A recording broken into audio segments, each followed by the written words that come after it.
నమస్తే సార్, నాగార్జున రెడ్డి గారు. నమస్తే మధుర్గా, చెప్పు సార్, ఈరోజు వరల్డ్ ఎకనామిక్ ఫోరం ఒక 4-5 రోజుల నుంచి బాగా వింటున్నాం. తెలంగాణ సీఎం రేవంత్ రెడ్డి గారు కూడా దానికి అటెండ్ అయ్యారు. కాబట్టి దాని గురించి తెలుసుకోవాలనుకుంటున్నాం మీ ద్వారా. చెప్పండి, మీకు ఏమేమి విషయాలు కావాలి దాంట్లో? అసలు వరల్డ్ ఎకనామిక్ ఫోరం అంటే ఏంటి సార్? అది ఎప్పుడు ఎస్టాబ్లిష్ చేశారు? ఈ వరల్డ్ ఎకనామిక్ ఫోరం అనేటువంటిది 1971 సంవత్సరంలో స్థాపించారు. ఒక జర్మన్ దీన్ని ఫస్ట్ స్థాపించాడు. అతని పేరేంటో నాకు అంత బాగా గుర్తులేదు. ఎక్కడ నోరు తిరగవు. అప్పారావు సుబ్బారావు అంటే గుర్తుంటాయి, కానీ వాళ్ళ పేర్లు మనకు తొందరగా నోరు తిరగవు. మొట్టమొదట్లో దాన్ని పెట్టినప్పుడు దాని పేరు యూరోపియన్ ఎకనామిక్ ఫోరం అని ఉండేది. ఆ టైంలో ఏమైందంటే, ఇక యూరోప్లో ఉన్నటువంటి దేశాలన్నీ కూడా సమిష్టిగా ఏర్పడదామన్న ఉద్దేశంతో యూరోపియన్ ఎకనామిక్ కమిషన్ అని ఒక మొత్తం 27 దేశాలు కలిపి ఒకటే దేశం కింద ఒకటే రకమైన కరెన్సీ సంగతి సంవత్సరం అనేటువంటి ప్రపోజల్స్ వచ్చినప్పుడు ఇది స్థాపించారు. అప్పుడు ఇనిషియల్గా 450 మంది రాజ్యాధినేతలతోటి, కార్పొరేట్ బాడీస్ తోటి, సొసైటీలో ఉండేటువంటి పెద్ద మనుషులు అనబడేటువంటి వాళ్ళందరితోటి ఒక మీటింగ్ అరేంజ్ చేశాడనమాట. అది దానికి beginning 1971.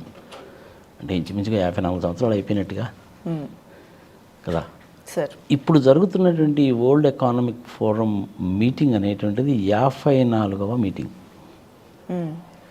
Majority of the times అన్నీ కూడా ఈ మీటింగ్స్ అన్నీ కూడా దావోస్లోనే పెడతారు.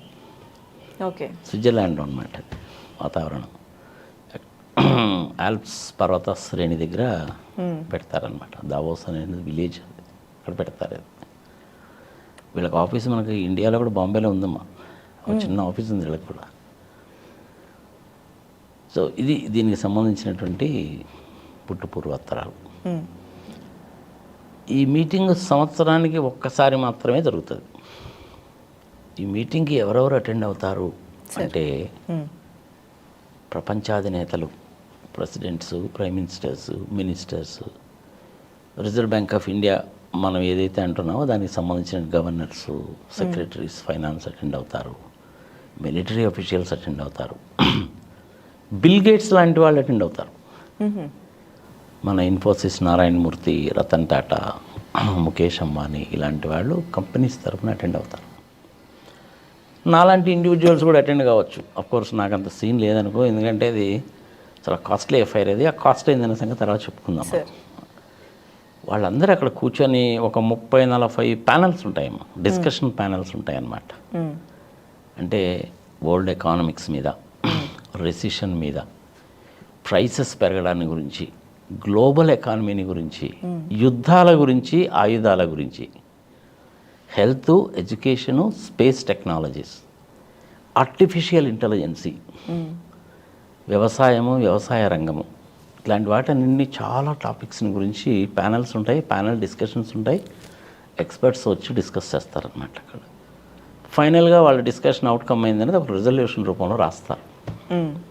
ఆ రిజల్యూషన్స్ అన్నీ కన్సాలిడేట్ చేసి పబ్లిష్ చేస్తారు ఈ మీటింగ్ అయిపోయిన తర్వాత. ఇప్పుడు ఈ మీటింగ్ అనేటువంటిది ఈ నెల 15వ తారీఖు దగ్గర నుంచి 19వ తారీఖు వరకు పెట్టారు. జనరల్గా 3-4 డేస్ కంటే ఎక్కువ ఉండదు.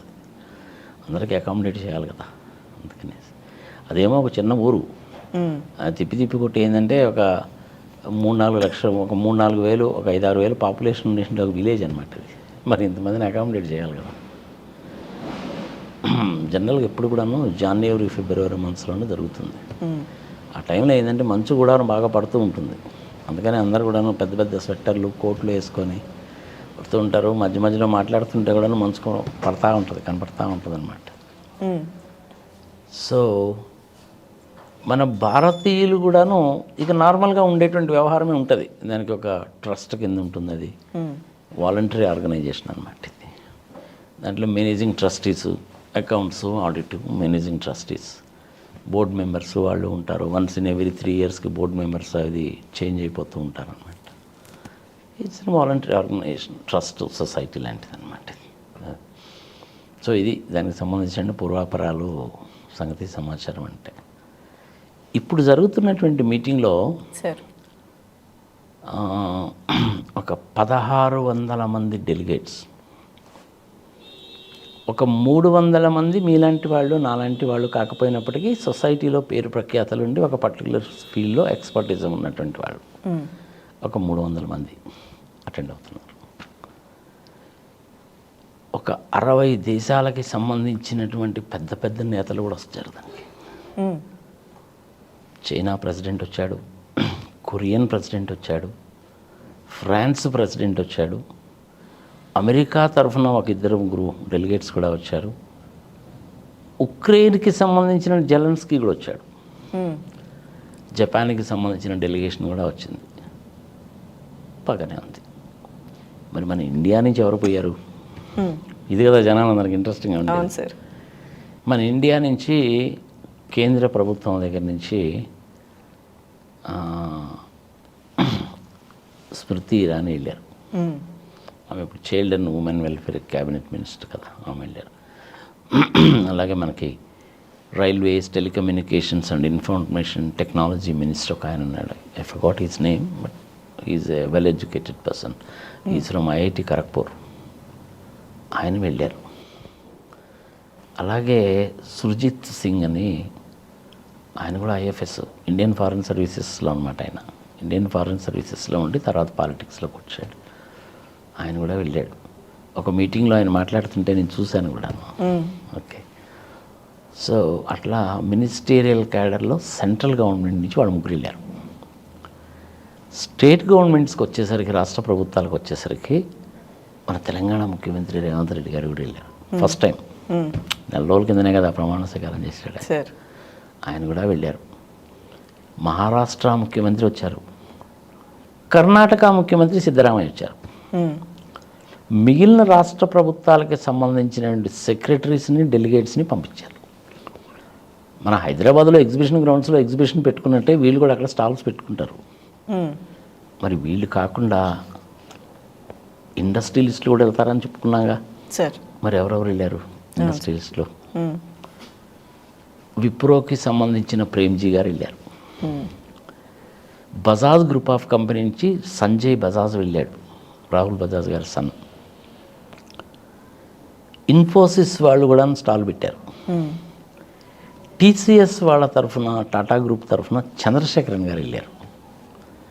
మన ఆధార్ కార్డులు ఉన్నాయా? ఆధార్ కార్డుల సృష్టికర్త ఎవరు? నిక్లాని, ఆయన కూడా వెళ్ళాడు. ఆదిత్య కుమార్ మంగళం బిర్లా వెళ్ళారు. మన ఇండియన్ సంతతికి చెందినటువంటి వాళ్ళు అమెరికాలో బాగా సెటిల్ అయినటువంటి ఇందిరా నూరి కూడా వచ్చారు. కోకోకోలాగా చీఫ్ కదా ఆమె, ఆమె కూడా వచ్చారు. అట్లా యూఎస్ నుంచి కూడా పెద్ద డెలిగేషన్ వచ్చిందనమాట. సరే, ఇప్పుడు మనకు అన్నిటికంటే ఇంట్రెస్టింగ్ థింగ్ ఏంటంటే మన రేవంత్ రెడ్డి గారు ఏం మాట్లాడారు? అవును సార్, ఇది కదా, ఇదే చర్చ జరుగుతుంది కదా సార్. దావోస్ పర్యటన సీఎం రేవంత్ రెడ్డి గారు వెళ్ళారు. అవును, ఆయనకు ఉన్నటువంటి కెపాసిటీలో, కేపబిలిటీలో హిందీలో, ఇంగ్లీష్లో రీజనబుల్గానే మాట్లాడాడు. తెలంగాణ రాష్ట్రంలో ఫార్మాస్యూటికల్ ఇండస్ట్రీకి, టెక్స్టైల్స్కి, సాఫ్ట్వేర్ ఇండస్ట్రీస్కి మంచి అవకాశాలు ఉన్నాయి, మీరు మా రాష్ట్రానికి వచ్చి పరిశ్రమలు పెట్టుకోండి అని ప్రపంచవ్యాప్తంగా వచ్చినటువంటి ఒక 70 మందితో మాట్లాడాలి అని అంతా కూడా సెటప్ చేసుకొని వెళ్ళారు.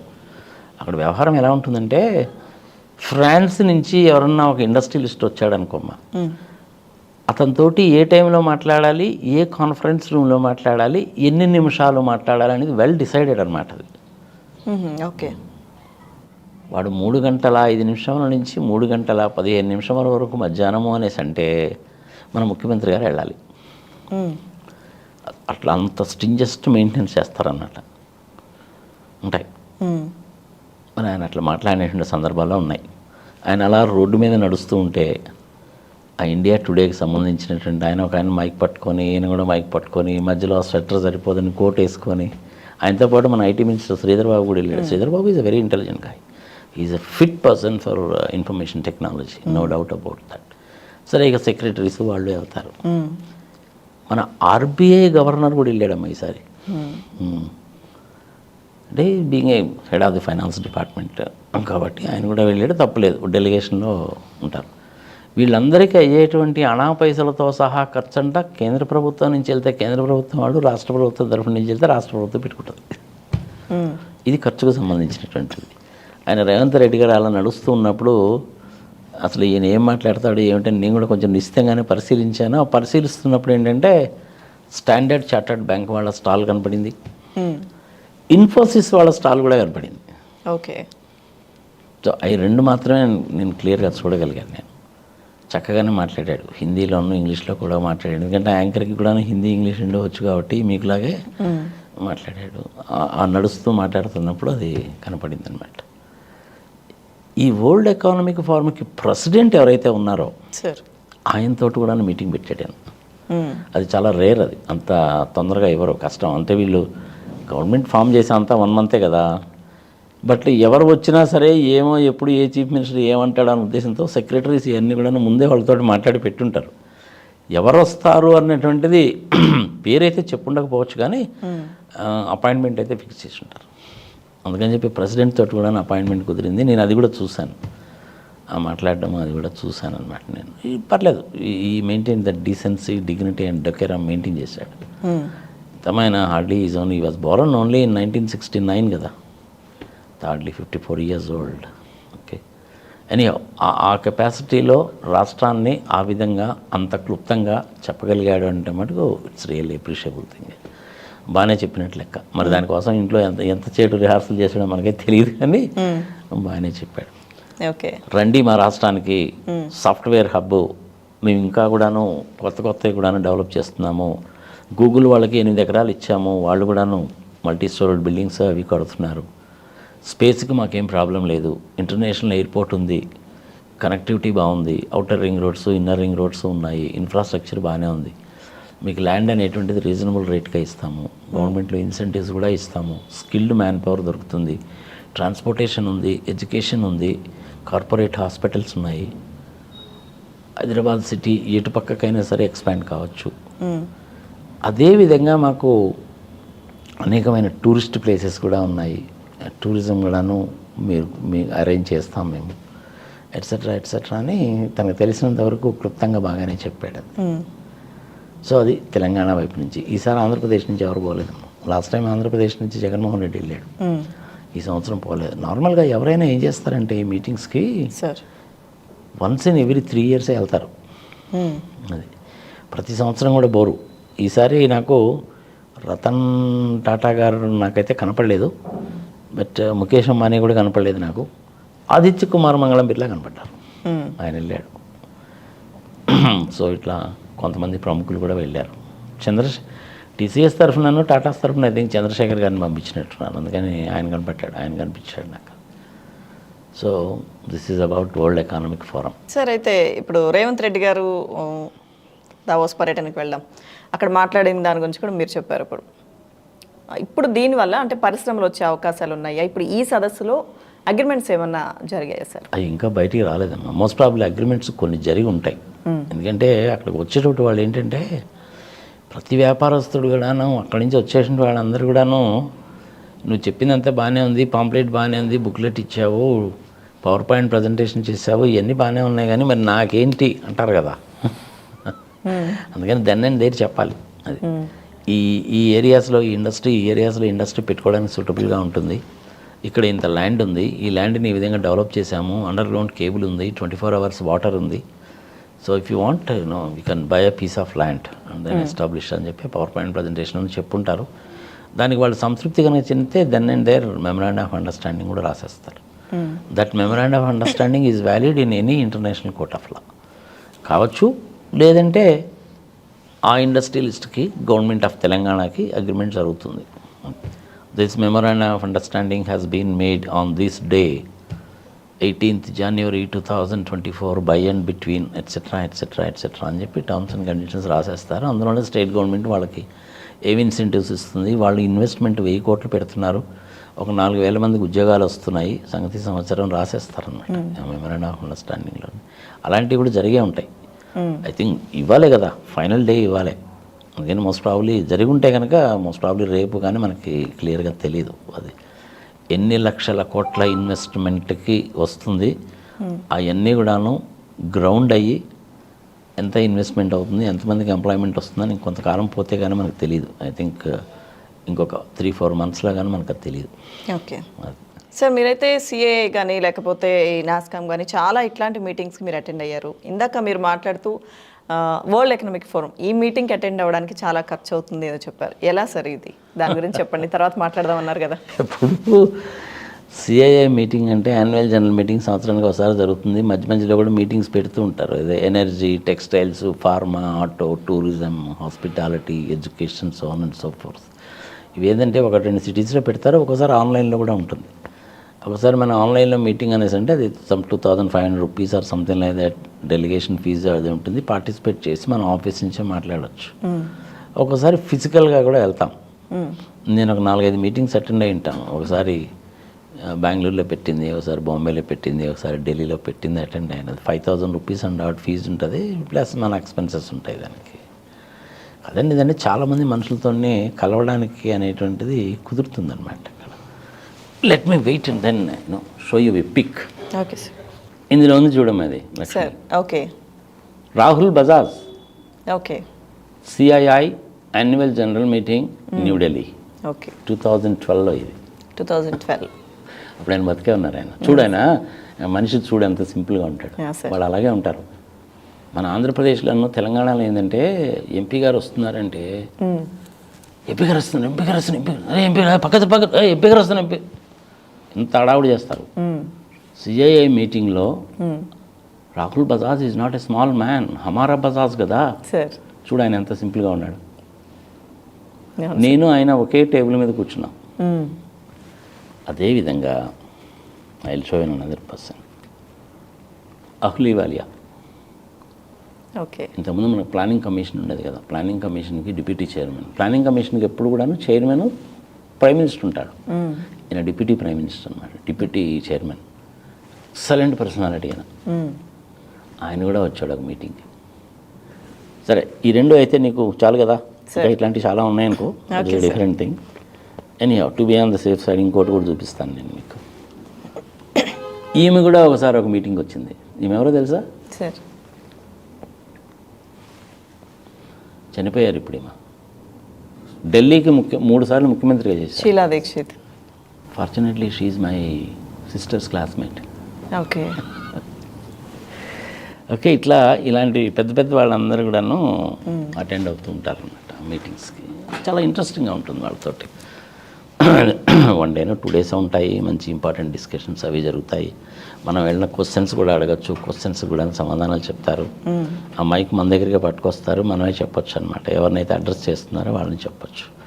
నేను ఒకసారి ఒక సిఐ మీటింగ్కి వెళ్ళినప్పుడు, అప్పుడు మన ఆంధ్రప్రదేశ్కి ఆయన పేరేంటో టక్మని గుర్తు రావట్లేదు, ఆయన చీఫ్ మినిస్టర్గా ఉన్నాడు. రాజశేఖర రెడ్డి గారు చనిపోయిన తర్వాత రోసయ్య గారు చనిపోయిన తర్వాత కిరణ్ కుమార్ రెడ్డి గారు వచ్చారు.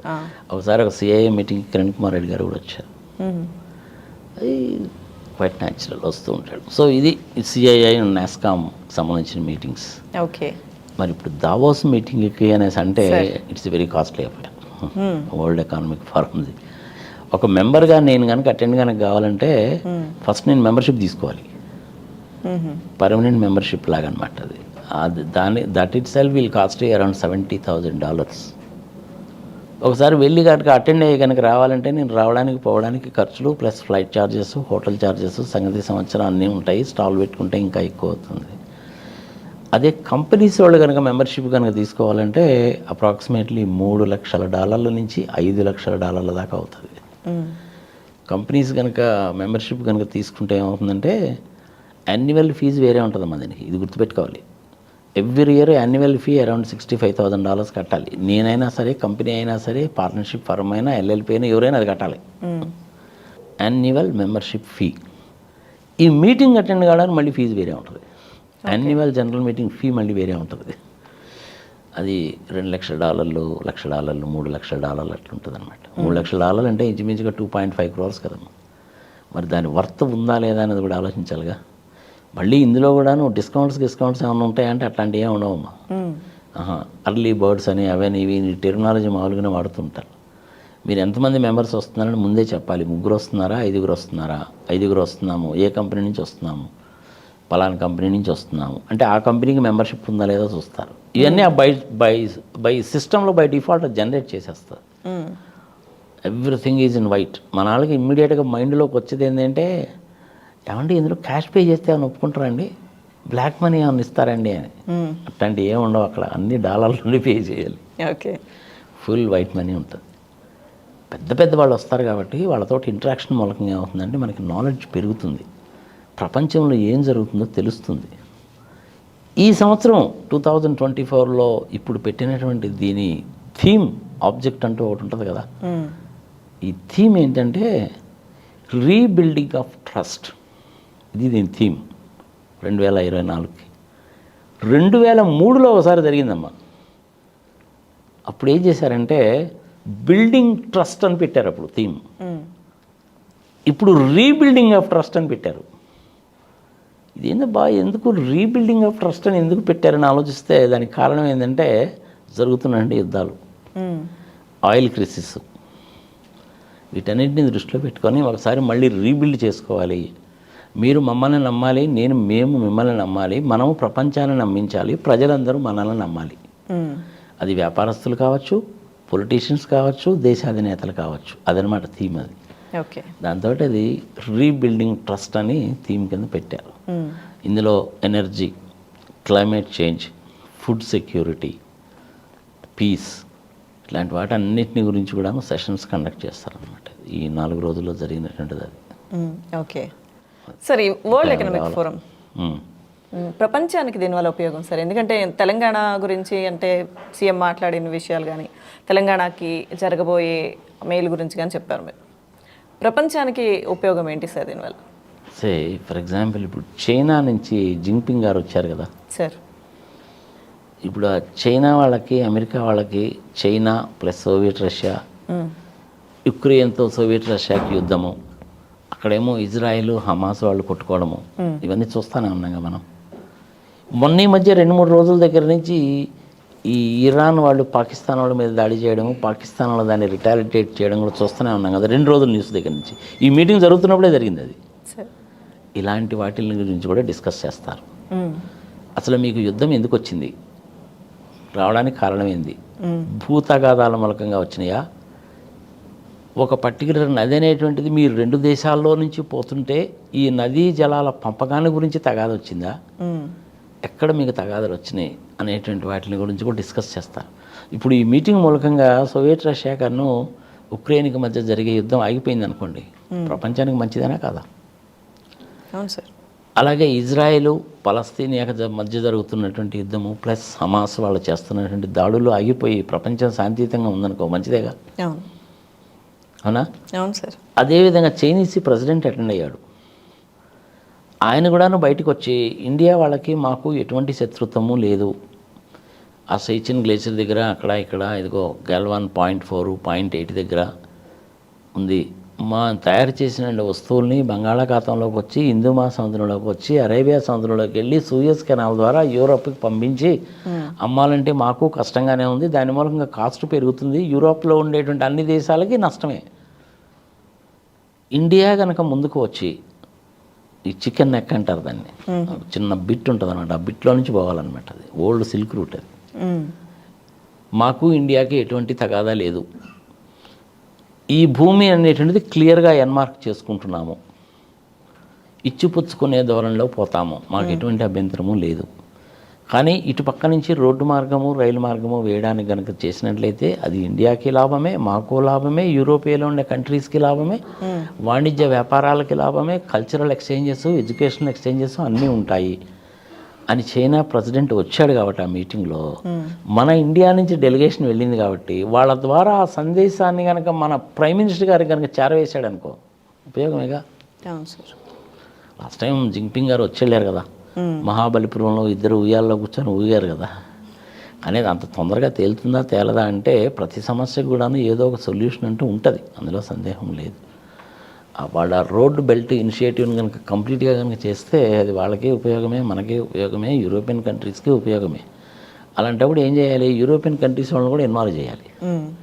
కానీ బ్రిటిష్ వాళ్ళ పద్ధతి ఎప్పుడు ఎట్లా ఉంటుంది, ఇద్దరు కొట్టుకుంటూ ఉండాలి, మధ్యలో తమాషా చూస్తూ ఉండాలి, 2 దేశాలు కొట్టుకుంటూ ఉండాలి, వాళ్ళ ఆయుధాలు అమ్ముకొని బతకాలి. ఆ యాటిట్యూడ్ పోవాలి. ఆ యాటిట్యూడ్ పోవాలంటే ఇలాంటి మీటింగ్స్లోనే అలాంటి డెసిషన్స్ వస్తాయి. చూద్దాం మరి ఏం జరుగుతుందో. అది డోక్లాం అంటారు దాన్ని, ఆ ప్లేస్ని. అది ఆ డోక్లాం దగ్గర ప్రాబ్లం వస్తుంది.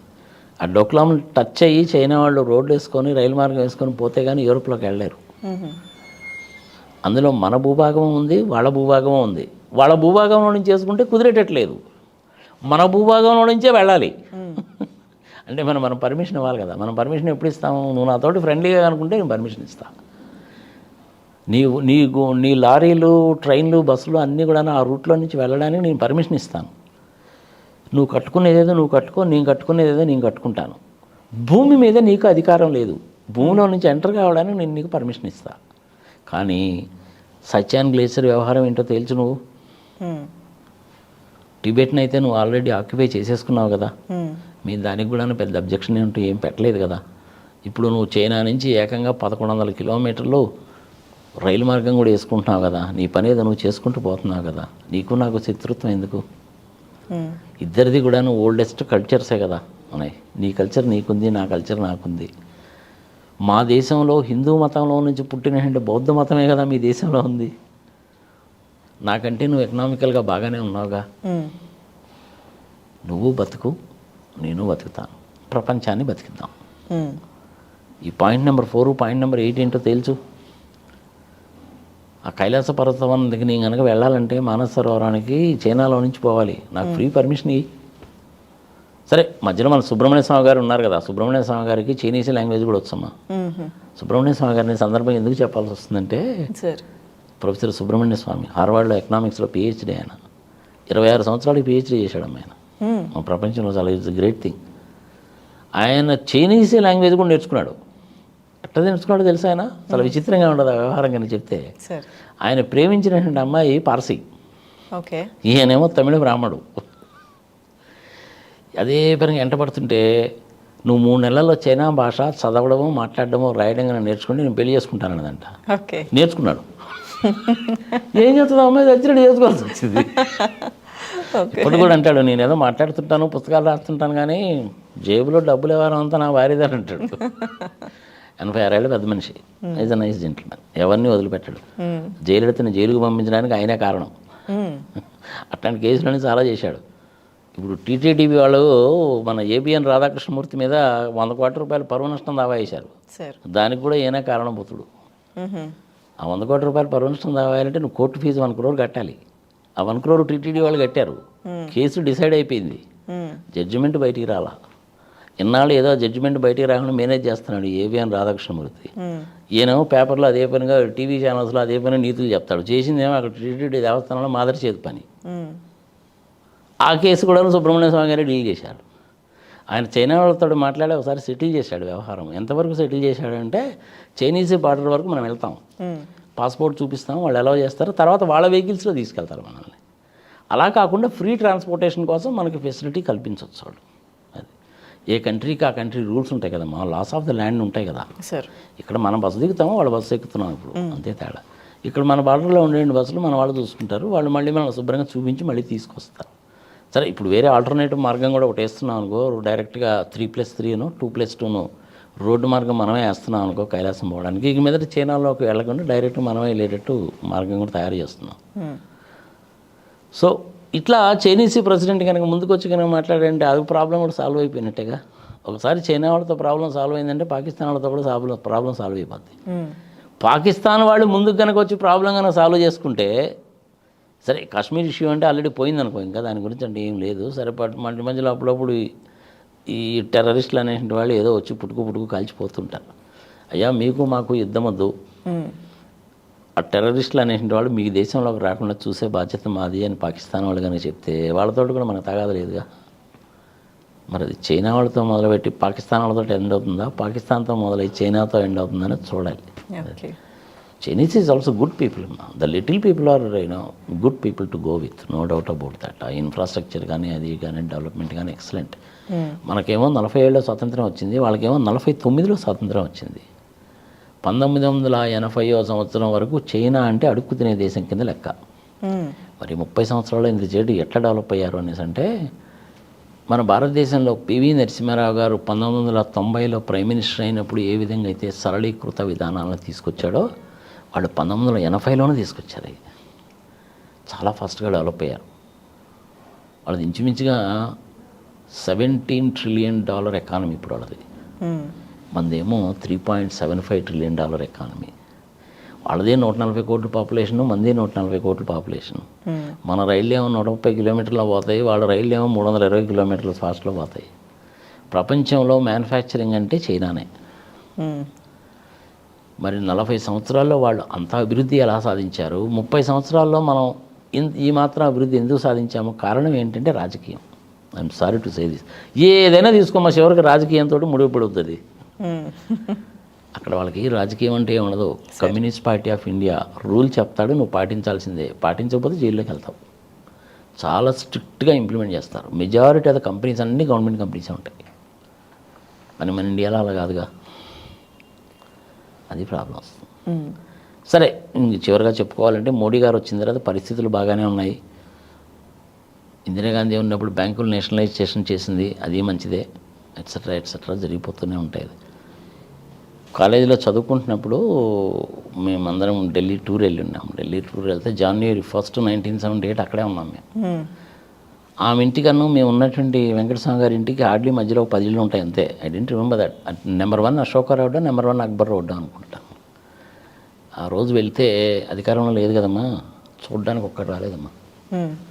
అంటే అధికారం ఉంటే మనుషుల వ్యవహారం ఎట్లా ఉంటుందో, అధికారం లేకపోతే ఎట్లా ఉంటుందన్న జీవితంలో మొట్టమొదటిసారి చూశాను.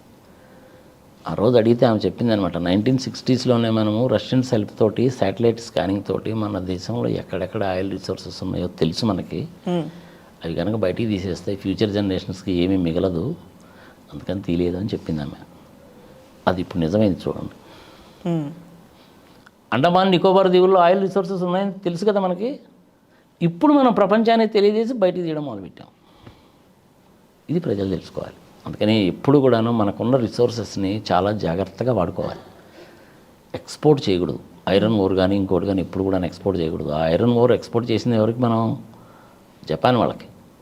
అదే ఐరన్ ఓర్ని 2008లో ఒలింపిక్స్ గేమ్స్ జరుగుతుంటే చైనా వాళ్ళకి కూడా అమ్మాము. మన ఐరన్ ఓర్ని వేరే వాళ్ళకి ఎక్స్పోర్ట్ చేసేస్తే రేపు మనకి ఎట్లుంటుంది? మీ యంగ్స్టర్స్కి ఎక్కడి నుంచి వస్తుంది? అదంతా కూడా కర్ణాటక నుంచి వచ్చి ఆ ముత్తుకూరు దగ్గర ఉండేటువంటి కృష్ణపట్నం రేవు నుంచి వైజాగ్ నుంచి పోయేది. చేసిందంతా ఎవరు? గాలి జనార్దన్ రెడ్డి. న్యాచురల్ రిసోర్సెస్ని ఎప్పుడు అమ్మకూడదు. అడవుల్ని కొట్టేయకూడదు, న్యాచురల్ రిసోర్సెస్ని అమ్మకూడదు. నీటిని వేస్ట్ చేయకూడదు, పవర్ని వేస్ట్ చేయకూడదు. ఇది చాలా ఇంపార్టెంట్ అది మీ యంగ్స్టర్స్కి. సౌత్ ఆఫ్రికాలో ఎంత ప్రాబ్లం వచ్చిందో తెలిసిన వాటర్ కోసం అని చెప్పి యుద్ధాలే జరిగినాయి ఆడ. అందుకని let us not waste the water, electricity, money, food material. మన ఇళ్లలో మనకు తెలియకుండానే 15% ఫుడ్ మెటీరియల్ వేస్ట్ అయిపోతుంటుంది మనకి. అందుకని let us not waste such kind of things. ఇవన్నీ కూడా మీ యంగ్స్టర్స్కి తెలుసుకోవాలి. Let us not waste it. సగం వాటర్ మంచినీటి బాటిల్ తాగాల పెట్టేది ఏంది? మిగిలిన సగం తీసుకెళ్ళి 2 వీలర్లో పెట్టుకో, లేదంటే కారులో పెట్టుకో, దాన్ని అడగబడేసిపోతే వేస్ట్ కదా. Let us not waste it. So అట్లా చైనా వాళ్ళు కనుక ముందుకు వస్తే కనుక డొక్లాం దగ్గర ప్రాబ్లం కనుక సాల్వ్ అయితే అందరికీ బెనిఫిట్. అలాంటి విషయాలన్నీ కూడా జరుగుతాయి అన్నమాట ఈ మీటింగ్స్లో. ఒకసారి ఇద్దరికి బాగా సీరియస్గా తగాదు వచ్చింది, ముఖాలు మార్చుకుంటూ ఉంటారు, కూర్చుంటూ ఉంటారు. అప్పుడు మధ్యలో ఉండేటువంటి వాడు రావాయా బాబు ఎందుకు నేను మాట్లాడతాను కదా అని కూర్చోబెడతారనమాట. మీరటు నేనటు కూర్చుంటారు, నాకు కూర్చుంటారు. అది కాదులే ఇది కాదులే అని చెప్పి సర్ది చెప్పి సంగతి సంవత్సరం చేస్తుంటారు. ఇవే కాకుండా మీ దేశంలో ట్యాక్సులు కొంచెం ఎక్కువ ఉన్నాయండి, కొంచెం తగ్గిస్తే కనుక బాగుంటుంది అనేసి అంటే సరేనండి. అలాంటి దేశాలకు మధ్య అగ్రిమెంట్లు కూడా జరుగుతాయి ఇక్కడ. మినిస్టేరియల్ క్యాడర్లో ఉండేటువంటి వాళ్ళు చేయొచ్చు, చేస్తారు. కంపెనీస్ మధ్య అగ్రిమెంట్స్ జరుగుతాయి. ఇవన్నీ కూడా చాలా విషయాలు జరుగుతాయి. ఒక్కొక్కటి బయటకు వస్తాయి. రేవంత్ రెడ్డి గారు ఎన్ని మెమరాండం ఆఫ్ అండర్స్టాండింగ్స్ మీద సైన్ చేశారు, ఎంత పెట్టుబడి వస్తుందని ఒక 3-4 నెలలు పోతే కానీ తెలియదు. ఒక 1 monthలో కొంతవరకు తెలుస్తుంది. రేపు వచ్చిన తర్వాత ఎనీహో మీటింగ్ పెట్టి చెప్పాలి కదా, చెప్తారు. అపోజిషన్ వాళ్ళు ఊరుకోరు కదా. లాస్ట్ టైము మన కేటీఆర్ గారు వెళ్ళొచ్చాడు కదా, నేను వెళ్ళినప్పుడు అంత వచ్చింది ఇంత వచ్చిందని చెప్పుంటాడు. ఇప్పుడు నువ్వు వెళ్ళొచ్చావు కదా, ఇంత ఖర్చు పెట్టావు, గ్యాంగ్ అంతా వేసుకొని పోయావు,